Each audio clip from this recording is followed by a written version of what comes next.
আসলে এটা ছোটবেলা থেকে শখ ছিল, ঠিকই করতে পারিনি নানান চাপের কারণে।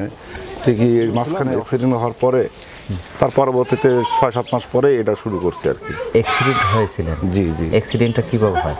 ৪ তলা থেকে ৩ তলা পড়ে গেছিলাম আর কি। পা ভেঙে গেছে এক সাইড। কোন পাশেটা? ডাইন পাশে। এখানে মালা ভেঙে গেছে, হাত ভেঙে গেছে আর পায়ের পাতা ভেঙে গেছে। আসসালামু আলাইকুম প্রিয় দর্শক, এই মুহূর্তে দেশ ও দেশের বাইরে যে যেখান থেকে আমাদের অনুষ্ঠান দেখছেন সবাইকে প্রীতীয় শুভেচ্ছা জানিয়ে শুরু করছি কৃষি তথ্যভিত্তিক প্রতিবেদন রাখাল বন্ধু। বন্ধুরা, আজ আমি উপস্থিত হয়েছি সিরাজগঞ্জ জেলার উল্লাপাড়া উপজেলার শ্যামলীপাড়ার একজন প্রান্তিক খামারি আবু হোসেন ভাইয়ের ছাগলের খামারে। দর্শক, এই আবু হোসেন ভাই একসময়ের কর্মঠ হাস্যোজ্জ্বল নামকরা ইলেকট্রিশিয়ান ছিলেন। একটি দুর্ঘটনায় তার জীবনের সমস্ত স্বপ্নই ভেঙে চুরমার করে দেয়। অপারেশনে চলে যান এবং দীর্ঘ সময় হাসপাতালের বেড রেস্টে থাকার পরে কি করবেন ভাবছিলেন, হঠাৎ করেই শুরু করলেন তার সেই ছোটোবেলার স্বপ্ন, ছাগল পালন করবেন। সেই ছাগল নিয়েই আবার টুকটুক করে শুরু করেছেন, যেন তার পরবর্তী অপারেশন, তার পায়ের মধ্যে আছে এখন রড, সেই রডটা বার করতেও লাগবে অনেক টাকা। এত টাকা কিভাবে জোগাড় করবেন, সেই স্বপ্ন থেকেই শুরু করলেন 2-3টা ছাগল দিয়ে আবার খামার। এই ছাগল বিক্রি করেই অপারেশন করবেন তার পায়ের। কারুর কাছে হাত পেতে নয়, কারুর কাছে মাথা নত করে নয়, তার নিজের যোগ্যতায়, নিজের কর্ম প্রচেষ্টায় আবার উঠে দাঁড়াবেন আমাদের আবু হোসেন ভাই। এই প্রত্যাশা নিয়ে আজকে শুরু করতে যাচ্ছি আজকের এই পর্বটি। দর্শক, ততক্ষণ পর্যন্ত আমাদের সঙ্গে থাকবেন।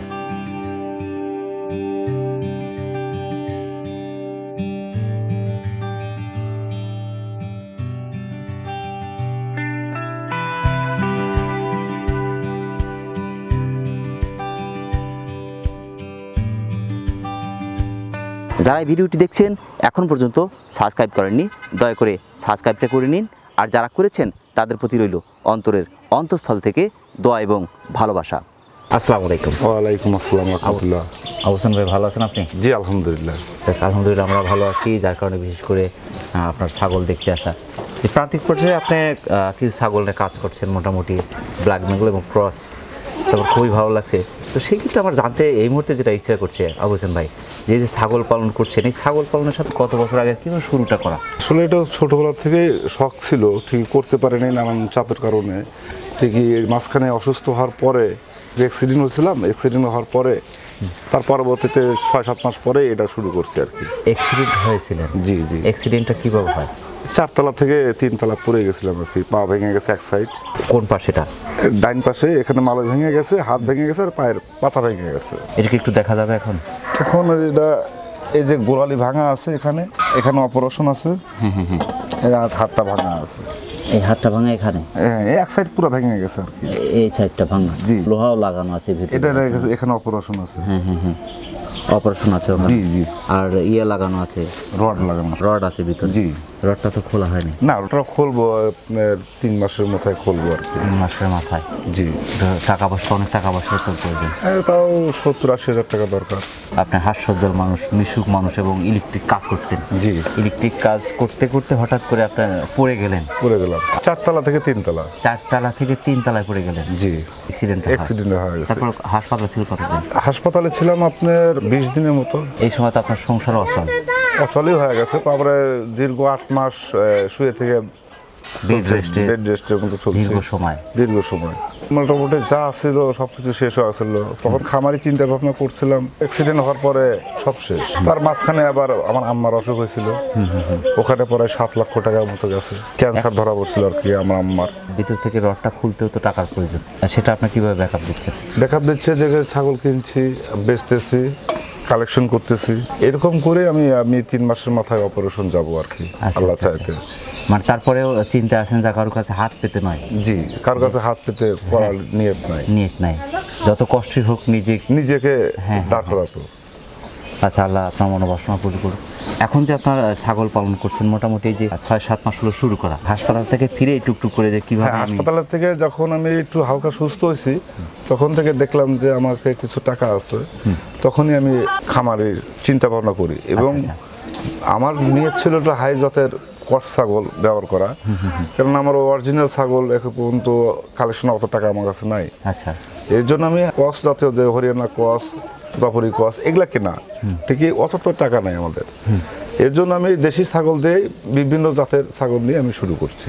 অপারেশন পরে কি এটা টিকে থাকবে নাকি আপনার শেষ করে দিচ্ছেন? না, অপারেশনের পরবর্তীতে আল্লাহ চাইতে আমি চিন্তা আছি যে দেশি যে আছে এটাকে আউট করে দিয়ে আমি ক্রস জাতীয় ছাগলের আমি বাচ্চার করবো, মনে করেন 4 মাস 5 মাসের একটা 10-15টা কিনে পাইলে আমি 3 মাস 4 মাস পেলে আমি বিক্রি করে দেবো, প্রেগনেন্ট অবস্থায় করে দিয়ে বিক্রি করবো। আপনার চিন্তা আছেন যে বাচ্চা কিনবেন সুন্দর বাচ্চা হাই ক্রসের এবং সেটা মোটামুটি পালন করে কনসেপ্ট উপযোগী যখনই হবে তখন সেগুলো আপনি সেল করবেন, ছেড়ে যাবেন।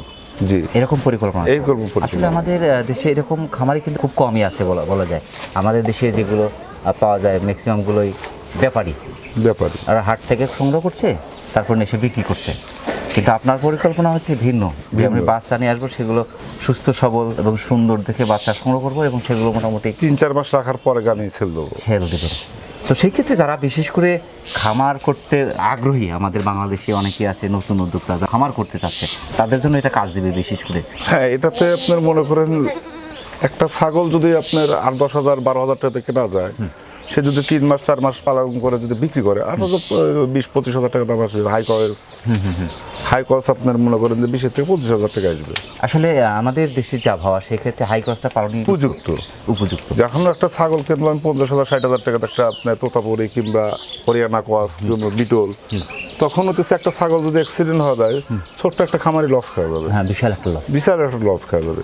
এর জন্য দেশের থেকে তাকে শুরু করতে হবে। তো আপনার মোটামুটি 8-10টা ছাগল, আপনার ছাগলগুলো কি ধরনের খাবারগুলো খাওয়াচ্ছেন?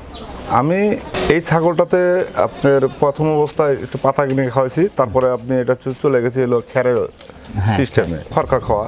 ইন টোটাল ছাগল আমার খড়কা খায়। আর এবং প্রত্যেক সপ্তাহে শুক্রবার আমাদের গ্যাস লাইন হাট হয়, ওখান থেকে আমি ঘাস কিনে নিয়ে আসি। প্রতি সপ্তাহে শুক্রবারে হাট থেকে ঘাস কিনে নিয়ে আসি। আচ্ছা, ঘাস কিনে নিয়ে এসে আমি ঘাস খাই। আচ্ছা, যেহেতু ঘাসের জমি নেই, আমার জমি নেই, সেই ক্ষেত্রে আমি ঘাস কিনে নিয়ে আসি। ঘাস কিনে এসে খাওয়াচ্ছেন। তো কি ধরনের ঘাসগুলো খাওয়াচ্ছেন?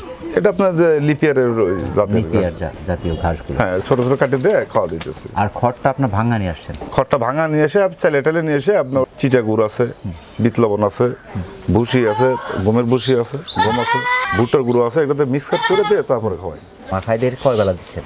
দিনে 3 বার 4 বার। সকালে একবার, দুপুরে একবার, বিকেলে একবার? সকাল একবার, দুপুরে একবার, বিকেল একবার। আচ্ছা, 3 বার দিচ্ছেন? 3 বার। সারাদিন পাতা খাচ্ছে? কোন কোন গাছের পাতাগুলো খাওয়াচ্ছেন? এটা আপনার খাচ্ছে তো ছিল আপনার যে কাঁঠালের পাতা, মেগুনের পাতা, এগুলো খাচ্ছে।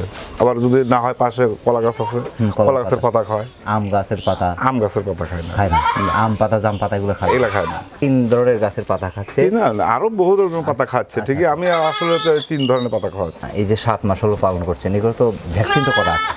এটা ভ্যাকসিন কিছুটা করা আছে, আবার কিছুটা করা নাই। কি ধরনের রোগগুলো দেখতে পাচ্ছেন? রোগটা যে মাঝখানে আমার যে 2টা বাচ্চা, যে এটার বাচ্চা 2টা হয়েছে, 2টা হওয়ার পরে পিপিআর ধরা পড়ছে। আচ্ছা, পিপিআর ধরা পরে ওই 2টা বাচ্চাকে মনে করেন যে ভ্যাকসিন দিয়ে আপাতত মোটামুটি 20 দিন আগে এটা কমপ্লিট হয়েছে। এই বাচ্চাটা এটা একটু গ্রোথ কমে গেছে, অনেকটা কমে গেছে, সাইডতেছে হালকা করে। পিপিআর দিলে তো ছাগল বাঁচানো যায় না, বাঁচানো কঠিন। এর জন্য ওটা এখন ভিটামিন চলছে। এই ভিটামিন কারণে ধীরে ধীরে হালকা সুস্থ হবে। আচ্ছা, এটা বয়স কেবল 2.5 মাস। 2.5 মাস চলছে? ওটা 2.5 মাস চলছে। এটা কি প্রথমবার বাচ্চা দেওয়া? এটা প্রথমবার বাচ্চা দেওয়া। ওটা কি হিটে আসছে বা কনসেপ্ট আছে? না, ওটা এ পর্যন্ত হিট আসে নাই। হিট এসে যাবে সামনের মাসের মধ্যে, হিট এসে যাবে। আর মোটামুটি আপনার বাচ্চা কয়টা করে দিচ্ছে? এটা বাচ্চা 2টা হয়েছে। 2টা? ক্রসগুলো সব আমাদের ব্ল্যাক ক্রস? 2টা করে ফার্স্টেই হয়। 2টা, 2টা, তার পরবর্তীতে আপনার 2টা 3টা হতে পারে। 3টা হতে পারে, খুব রেয়ার তো 3টে। ঠিকই, 2টা বেশি হয়। 2টাই বেশি। জি। রোগগুলো বিশেষ করে তাছাড়া সচরাচর কোন রোগগুলো আপনার চোখে পড়ছে পিপিআর ছাড়া? পিপিআর ছাড়া তো মনে করেন যে যদি খের যদি বেশি খাওয়ানো যায়, দেখা যাচ্ছে যে কতদিন মনে করেন যে পায়খানাগুলো এই নরম হয়ে যায় এবং গরুর মতো হয়ে যায়। তখন মনে করেন যে কিছু যদি কাঁঠালে পাতা খাওয়ানো যায়, অটোমেটিক তার পরের দিন থেকে আপনার পায়খানা ক্লিয়ার। তাছাড়া কোনো রকমের রোগ বেলিতে নাই। ঠান্ডা জনিত কোনো সমস্যা? শীতকাল না, ঠান্ডার জন্য আপনি ঘরে 100 একটা বাল্ব জ্বালা দিতে, তাতে আপনার 10টা থেকে রাত 1টা পর্যন্ত 112 বাল্ব দিয়ে রাখি, তাতে জানি ঠান্ডা ভিতরে কম লাগে। কিমি ট্যাবলেট দিচ্ছেন এদের? হ্যাঁ, আপনার কিমি ট্যাবলেট চলছে। কিমি ট্যাবলেটটা দিচ্ছেন 2 মাস পর পরে কিমি ট্যাবলেট, গ্যাসের ট্যাবলেট খাওয়া দিলে পরে ক্লিয়ার হয়ে যাচ্ছে। হ্যাঁ, যে এইটাতে মাছের একটা গ্যাস হয়। ছাগল কি মাছাতে থাকছে না মাটিতে থাকছে? মাছাতে। হ্যাঁ, ওই ঘরে থাকছে। আচ্ছা, দেখলাম মনে হয় চকি দিয়ে রাখছেন। চকি দিয়ে রাখা। আচ্ছা, এই চকিগুলো দিয়ে আসলে পালন করাই ভালো নাকি আপনার মাচা করলে ভালো? চকি আর মাচা একই সিস্টেম, ঠিক আছে, ডিফারেন্স একটু। হ্যাঁ হ্যাঁ হ্যাঁ, তাছাড়া কোনো প্রবলেম নাই। চকি তো ভালো থাকছে, চকিতে ভালো থাকছে, চকি সমান আছে, মাচা দিলে তো হ্যাঁ একটু উঁচা নিচে পা যদি চিপিস যায় তাহলে তো পা ভেঙে যাবে ছাগলগুলো। হ্যাঁ, একটু উত্তম হলে উঁচাতে রাখা, মাটির থেকে আধা এক হাত উপরে রাখা। বিক্রি যে করবেন বিশেষ করে সবই তো একবারে বিক্রি করবেন সামনে? হ্যাঁ, সামনে একবার বিক্রি করে দেবো, বিক্রি করে দেবো, অপারেশনের দিক চলে যাবো। তার পরবর্তীতে আবার আপনার অপারেশনের শেষে 2 মাস পরে আল্লাহ চাতে শুরু করবো। বিক্রি যে করবেন সেই ক্ষেত্রে আপনি এখান থেকে কিভাবে বিক্রি করতে চাচ্ছেন বিশেষ করে? এখন যদি মাধ্যম দিয়ে আসে তাহলে হবে, আর না হলে হাটে নিয়ে যা বিক্রি করতে হবে। না হলে হাটে তো আমার দেশে তো অনেকেই আছে যারা আপনাদের মতো এরকম খামার থেকে সংগ্রহ করতে চায় ছাগল। তো সেই ক্ষেত্রে অন্যান্য জেলা থেকে যদি কেউ চায় সেক্ষেত্রে দেওয়ার কোনো ব্যবস্থা আছে কিনা? হ্যাঁ আছে, সমস্যা নেই। সে এসে দেখে তারপরে মনে করেন যে চয়েস করে নিয়ে যাবে। সবচেয়ে ভালো হয় এসে দেখে যে যাতে চাক কালেকশন করে ইনশাল্লাহ দেওয়া যাবে। বন্ধু বান্ধব আছে যে আপনার খামার আছে, ওখান থেকে কালেকশন করে তারপর দেওয়া যেতে পারে। মানে হাট থেকে কিনলে অনেক সমস্যা হয়, হাট থেকে কিনলে মিলা সমস্যা হয়। কিছু কিছু আছে আপনার হলো ব্যাপারীরা ওই আপনার পানি খাওয়ায়, পানি খাওয়ালে পরে ওই ছাগলটা বেশি দিন লাস্টিং করে না, 1 মাসের জোর পরপরই আপনার ছাগলটা মারা যায়। হাটের ছাগলগুলো এই যে সমস্যা বেশি, আর পেটটা ফোলা থাকে, এই 2 সাইডে পেটটা বাড়ান থাকে পানি খাওয়ায়। পানি খাওয়ালে পরে ছাগলটা টেকে না, লাস্টিং টিকবে না। এবং যখন আপনি হাটের থেকে যেই কোনো দেখবে যে একটা ছাগল নিচে থুয়ে দিছে, নিচে যদি থুয়ে দেয় দেখুন ওই পাশে পুরো ভিজে গেছে, তখন ওই বুঝতে হবে যে ওই ছাগলটা বাঁচবে না, ওই ছাগলটা পানি খাওয়াইছে। পানি খাওয়ালে এই ধরনের সমস্যাগুলো, এই রকম সমস্যা হয়ে যাবে। হাটের ছাগলে এটার সমস্যা দেখা যায়। হাট থেকে বা খামার থেকে, বিভিন্ন খামার থেকে ছাগল সংগ্রহ করে হোম কোয়ারেন্টাইনে রেখে তারপরে আপনার সেটা মাস 3 পালন করার পরে উপযুক্ত করে সেল করা। হ্যাঁ হ্যাঁ হ্যাঁ, উপযুক্ত না হলে তার দিচ্ছেন না, উপযুক্ত না হলে হ্যাঁ হ্যাঁ। আর যদি আমি বাইরে থেকে ম্যানেজ করতে পারি তাহলে সেক্ষেত্রে আমি দিতে পারবো। অপারেশন পরে আপনার সমস্ত টাকা তো প্রায় শেষই হয়ে যাবে। জি, অনেক কষ্ট হবে খাবারটাকে আবার নতুন করে দাঁড় করানো। জি, তো সেই ক্ষেত্রে কিভাবে করার পরিকল্পনা আছে আপনার? এখন 2-1টা কাজ আছে, ওই একটা কাজ শেষ করে তারপরে মনে করেন যে এটাতে দিয়ে কিছু একটু বাঁচানোর চিন্তা ভাবনা করবো আর কি, অর্থটা বাঁচায় তারপরে সিস্টেম করবো।